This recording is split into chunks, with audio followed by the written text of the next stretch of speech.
This is unregulated. It's the Wild West. Congressman Pallone is talking about the multi-billion-dollar industry surrounding fantasy sports.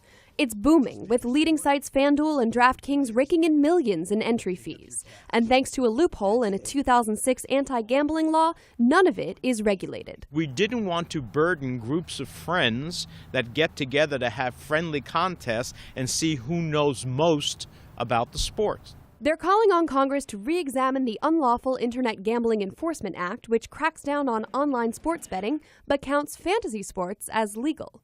DraftKings says that's because the U.S. government and 45 of the 50 states, including New Jersey, consider fantasy sports a game of skill. That's legal, not a game of chance. That's not.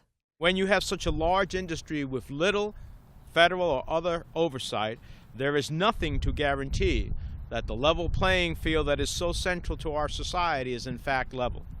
And we're seeing the results of that. Earlier this month, a DraftKings employee released NFL data before the start of that week's games, then went on to win $350,000 on his company's rival site, FanDuel. DraftKings sent a letter to players saying its investigation reflected absolutely no wrongdoing on the employee's part.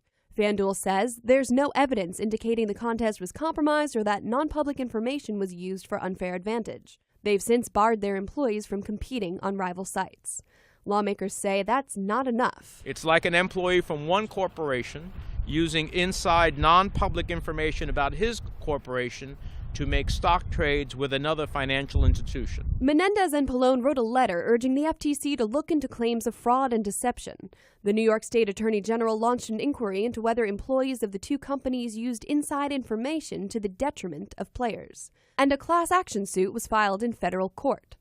Pallone sits on the House Energy and Commerce Committee, which holds jurisdiction over sports competition. If a consumer goes to the racetrack and makes a bet, that's a highly regulated bet. In other words, they have a confidence of knowing that the racing commission or the state in some fashion are watching what goes on. They know what the handle is. They can, research it. The controversy doesn't seem to be stopping players. This weekend's NFL game set an all-time record for DraftKings and FanDuel's guaranteed prize pool tournaments, with more than 7 million entries and more than $40 million in entry fees.